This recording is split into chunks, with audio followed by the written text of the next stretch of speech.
Ouça agora o testemunho da irmã Kaline, da IPFD de Goiânia, Goiás. A paz do Senhor Jesus, meus irmãos, aqui quem vos cumprimenta é a tua irmã em Cristo, irmã Kaline, da IPFD de Goiânia. Meus irmãos, eu vou através desse áudio contar alguns testemunhos que o Senhor me concedeu pelo que eu estava pedindo em oração. Vai ser um pouco longo esse áudio, porque são uns 4 testemunhos em mente que eu tenho para contar, né? Que eu fiz um voto com Deus, se o Senhor me concedesse essas bênçãos. Simples, né? Mas eu estaria gravando meu testemunho. Eu confesso que já está um pouco atrasado, né? Pelo que o Senhor já me respondeu, me concedeu. Porque às vezes eu esquecia de gravar e ficava para gravar outro dia. E foi se passando e eu acabava esquecendo. Só que aí eu vim me sentindo constrangida, que eu ainda não tinha cumprido com a minha palavra, né? Que foi: Senhor, se o Senhor me conceder essa bênção, eu irei gravar meu testemunho. E aí eu acabava esquecendo e deixava de passar. Bom, meus irmãos, o primeiro testemunho é assim. Eu e meu esposo, muitos irmãos já sabem, outros não, a gente mora aqui no fundo da igreja da IPFD de Goiânia. A gente vai fazer 2 anos que a gente mora aqui. A gente chegou aqui no final, acho que de outubro para novembro, não estou lembrando bem, de 2022. E quando a gente chegou aqui, alguns irmãos que já vieram aqui na festividade, eu creio que percebeu que o fundo da igreja é a parede de outra casa. Pelo que o pastor conta, aqui onde é a igreja era só um lote, só que os donos desse terreno, desse lote, se eu não me engano, se separaram e fizeram só dividir. Então a janela da outra casa é a janela daqui de dentro do fundo onde a gente mora, ou seja, a parede com parede. E aí, quando a gente chegou aqui, moravam uns pessoal aí, que vou falar na linguagem que o pastor Eduardo fala, né? Que todo mundo conhece, na linguagem que todo mundo conhece da igreja, né? Morava um povo de Manto Rosa. E aí, quando a gente chegou aqui, eu pensei que não ia ter problema com esse povo. Só que foi passando os dias, aí meu esposo saiu para trabalhar, e aí eu comecei a sentir cheiro, né? Aquele cheiro forte de cigarro de droga. Aí tudo bem, eu não sabia até então que era com esse povo daqui do fundo, daqui da janela do fundo aqui de onde a gente mora. Eu pensava que era alguém na rua. Só que aí os outros foi passando os tempos, os dias, aquele cheiro horrível, forte, fumaça de cigarro de droga foi virando costume, todo dia, de manhã, de tarde, de noite. Por incrível que pareça, era toda hora, todo instante. E aí eu comecei a me incomodar, eu falei: meu Deus, onde que é esse cheiro, misericórdia? E aí depois até que um dia, eu acho que não sei se eu estava abrindo o portão pro meu esposo ir pro serviço. E aí eu vi o rapaz, né, um dos Manto Rosa, saindo com cigarro de droga. Aí eu imaginei, eu falei: não acredito que esse cheiro tá vindo daqui. Aí aquilo começou a incomodar, tanto questão pelo cheiro e também porque esse que fumava, ele era viciado em jogos online. E aí era uma gritaria, era palavrão, aquele jeito que a gente sabe que os Manto Rosa tem, aquelas gritarias, aquelas coisas feias, escandalosas. E aí, aquele cheiro de cigarro, de droga, forte, fedorento, eu não aguentava. Irmão, tinha às vezes que até pela madrugada, quando eu acordava, aquele cheiro estava dentro do quarto, aquela fumaça horrível, às vezes eu não conseguia dormir. E eu, meu Deus, eu passando mal com aquele cheiro horrível. E eu comecei a orar, pedindo ao Senhor misericórdia, que eu também não queria falar nada e com medo de alguma coisa, de confusão, que Eu morro de medo de confusão, não gosto de confusão. E aí eu comecei a orar, falei, meu esposo, vamos orar, porque eu não sei se eu vou dar conta de ficar aqui não. E o Johanna nesse tempo era pequeno. Eu falava pro meu esposo, eu fico passando mal aqui o dia todinho. É de manhã, de noite, não tenho sossego. Aquele cheiro horrível, aquela fumaça horrível. E aqueles gritos também escandalosos de jogo. E aí eu sei que foi se passando tempo, era dia, manhã, noite, todo dia esse barulho, cheiro de cigarro de droga. Aí eu comecei a orar. Falei, vamos orar, pedir do meu esposo para orar em oração, para Jesus fazer algo, entrar com providência, para mandar esse povo embora daí. Ou então permitir alguma coisa, que deviam se converter, viesse aqui para a igreja.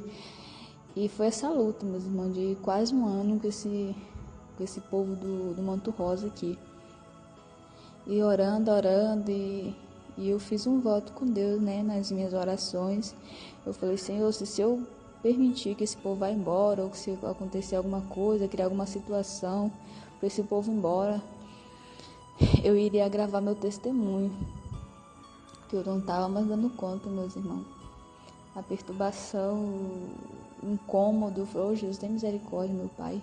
Joga esse capeta por terra, esse demônio, Jesus, vem nos afrontar, Senhor, eu não aceito, meu Pai. Estão morando na tua casa, cuidando da tua casa, e o povo aqui do lado é rebelde, Jesus, tanto estão num pecado terrível, é droga, é coisa mais terrível. E aí eu fiz um voto com Deus, falando, se o Senhor mandasse esse povo embora aqui dessa casa, do lado aqui, eu iria gravar meu testemunho. E aí, quando foi no começo desse ano, em janeiro, por aí, o Senhor permitiu que eles foram embora. Graças a Deus, o Senhor, pelas minhas humildes orações, pela minha pequena fé, o Senhor me concedeu esta bênção. E foi tão bom que agora quem mora aqui do nosso lado, que é nosso vizinho, é o nosso irmão Osés, que congrega aqui conosco, para a glória e nome do Senhor Jesus. E tem outro também, meus irmãos, que é recente, né? Que é igualmente esse outro vizinho que eu passava a luta. Esse demorou mais um pouquinho, foi cerca de 2 anos. Os irmãos também, não sei se já perceberam, aqui da igreja do outro lado da rua tem uma casa. E nessa casa morava uma mãe e 2 filhos, né, jovens. E essa mãe também era metida a lésbica. E aí esse jovem era um jovem de torcida organizada. Só que o povo todo dessa casa aqui era um povo de bagunça, também de droga, de som alto. Era um povo que perturbava aqui a entrada da viela. A viela é um pouco grande e só tinha bagunça nessa casa. Essa casa perturbava a viela praticamente toda, daqui da entrada até a metade da viela. E era um povo profano, um povo rebelde, um povo que não tinha respeito com ninguém. Então foram 2 anos também nessa peleja, meus irmãos. Aguentando o som alto, aguentando esse cigarro de droga quando se juntavam os jovens de torcida organizada. Vinham e ficavam aqui na calçada da igreja bebendo, quebravam garrafa, deixavam o lixo aí, garrafa quebrada, e no outro dia eu tinha que limpar. Tanto que uma vez meu esposo foi até lá pedir para a dona da casa, né, que meu esposo estava vindo um carro da empresa. E aí, toda vez que ele vinha, passava por cima dos vidros para não furar o pneu. E eu sei que não adiantou muita coisa, porque eles ficaram também novamente, ficaram bebendo aqui, ouvindo som, e vinham fumar cigarro de droga aqui na calçada da igreja. E o cheiro entrava todo para dentro de casa. E eu não querendo falar nada, não queria chamar a polícia, e eu só olhava pro meu esposo, não vamos orar, porque não adianta a gente falar não. O povo é rebelde, não respeita nem a casa de Deus, não vai respeitar nós. Vamos só orar e pedir a misericórdia de Deus. E aí, meus irmãos, às vezes quando começava o som alto, começava cedo da tarde e passava a madrugada, às vezes da madrugada era para outro dia. Alguns irmãos que sempre vinham aqui conosco almoçar, viu que a bagunça que era, o som alto que era, a música profana, a música com apologia ao crime, música imoral. E quando se juntava os jovens de torcida organizada, meu irmão, era o pior. porque era droga todo o tempo, música, aqueles funk mais depravado, e tinha que ficar aqui aguentando. E o sonho em oração, pedindo misericórdia do Senhor, porque eu não queria ter confusão, e mandando Jesus jogar por terra esse demônio da droga, de torcida organizada. E foram 2 anos essa peleja orando e pedindo misericórdia do Senhor, que eu cheguei num ponto e falei: Senhor, ou vai ser eles ou vai ser nós, porque eu não tô dando conta, Senhor. Um povo profano, rebelde, que não tem um pingo de respeito com a tua casa. Eles faltam praticamente entrar para dentro da igreja e vir fumar cigarro dentro da igreja. Eles não respeitavam. Então foram 2 anos essa peleja. Eu falava para meu esposo: me ajuda em oração. Eu falava para ele: ou a gente vai sair, ou esse povo vai ficar aí, porque eu não vou dar conta. Não tem sossego, às vezes a gente quer dormir cansado, meu esposo já era cansado, o som alto. De madrugada, se a gente fosse falar, era pior, que era lado ímpio, bêbado, e ia querer ter confusão. Então foram 2 anos orando. Quando eu ia apresentar meus propósitos de jejum, orava o Senhor, às vezes orava com autoridade, repreendendo esse demônio que entrava aqui nessa casa aqui, do lado. Então, alguns irmãos que vivem aqui conosco, moram aqui perto, via como que era o sofrimento, a tormento desses vizinhos aqui com som e desses jovens de torcida organizada.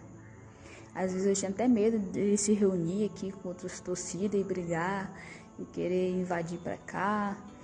Então foram esses 2 anos. E eu creio que foi início desse mês ou final do mês passado. E aí teve um dia que eu estava aqui sentada e aí eu vi, tipo assim, aquelas, tudo arrumado para mudança. Aí eu fiquei no pensamento: será, meu Deus, que o Senhor fez essa obra? Jesus teve misericórdia. Aí quando foi no finalzinho da tarde, o carro da mudança chegou aqui. E na hora eu mandei mensagem pro meu esposo, alegre, soltando foguete no celular, falando que o povo rebelde tá indo embora daqui. Graças a Deus que a gente ia ter paz agora, que Jesus teve misericórdia de nós. Jesus fez a obra. E para a glória do Senhor Jesus, o Senhor jogou por terra mais uma vez esses demônios que oprimem esses vizinhos rebeldes aqui. Já vai fazer o quê? 2 semanas, 3 semanas que a viela tá uma paz, sem som, sem barulho, sem nada. Então Jesus teve misericórdia, passando a peleja de 2 anos orando para esses vizinhos aqui, os vizinhos que perturbavam a gente. O Senhor entrou com a providência. Teve até um vizinho aqui que é conhecido nosso, que fala assim com meu esposo, de vez em quando assim. Ele prestou atenção que eles foram embora. Aí quando foi, eu ouvi ele falando com meu esposo: rapaz, o povo daí foi embora, né? Aí meu esposo assinou com a cabeça falando que sim. Aí ele até brincou: foram quanto tempo de oração? Quantos dias de jejum? Aí eu brinquei lá do portão, né? Fiz 2 anos com sinal com a mão. Aí eu falei: rapaz, então foi forte mesmo. Aí eu fiquei: meu Deus, Jesus. Aí meu esposo até brincou, né? Essa oração tá forte. Eu falei: ou era nós ou era eles. Jesus entrou com a providência. Que eu também eu lembro, nas minhas orações eu lembrava, né? Que o pastor, em uma das pregações, ele falou, né? Não sei se era um testemunho, será dando exemplo para aumentar a nossa fé, né? Se o macumbeiro morasse do nosso lado, não era pra gente ter medo do macumbeiro, mas era pra gente orar para Deus tirar o macumbeiro ou então converter. E eu sempre orava dessa maneira. E outro testemunho, meus irmãos, é que teve um dia, certo dia, eu não lembro se foi no mês de agosto, mas eu creio que foi por aí. Eu estava no culto de quarta-feira, e aí o meu filho Josef, o menor, eu soltei ele para brincar rapidinho assim dentro da igreja. Aí eu vi que ele riu para mim e eu vi algo amarelo na boca dele, pregado assim no céu da boca dele. E aí eu peguei ele rapidamente para ver o que era. Quando eu olhei, era um pedaço meio grande assim de plástico. Era como se fosse um plástico assim de um rótulo de refrigerante, assim meio grande. E aí tava assim pregado no céu da boca dele. E eu tomei um susto, porque eu não tinha visto, eu tinha soltado ele de tarde para brincar, e eu não vi que horas que ele pegou esse pedaço de plástico e colocou na boca. E Jesus foi tão maravilhoso que ele não permitiu o meu filho Joseph, de 1 ano e 3 meses, se engasgar com esse plástico, porque eu não ia saber o que era, e esse plástico ia ficar preso na garganta dele, e eu creio que eu teria que ir parar no hospital com ele, porque assim como estava grudado no céu da boca dele, eu creio que ia grudar, ficar grudado na garganta dele, e aquilo ia permitir ele se engasgar. E eu tinha dado para ele já mingau da tarde para ele, e eu não vi o horário que ele pegou aquele plástico do chão e colocou na boca. Então, assim, eu não permitiu aquele plástico descer para a garganta dele, porque se tivesse descido, eu teria ido parar no hospital com ele e teria feito ali algum processo cirúrgico, eu não sei, para poder retirar aquele plástico se tivesse descido para a garganta dele. Poderia ter dado uma infecção nele, intestinal, algo do tipo, e eu não ia saber o motivo. Mas Jesus foi misericordioso, que deu o grande livramento dele ter se engasgado com aquele plástico, porque eu não vi, mas o Senhor contemplou e contempla todas as coisas, deu grande livramento para o meu filho José. Amém, meus irmãos? Aqui é meu testemunho, aqui são os meus testemunhos, né? Para cumprir com a minha palavra que eu falei ao Senhor, porque eu estava me sentindo, confesso que, por mentirosa, porque eu tinha falado para o Senhor, eu queria contar meu testemunho, e estava enrolando e não tinha contado. E aí eu fiz um concerto com Deus em oração e espírito, e aqui eu estou para contar e cumprir com a minha palavra, honrar, porque o Senhor honrou com as suas misericórdias para comigo. É simples, mas foi aquilo que eu estava orando e buscando no Senhor. Em nome do Senhor Jesus, eu agradeço a minha oportunidade. Amém.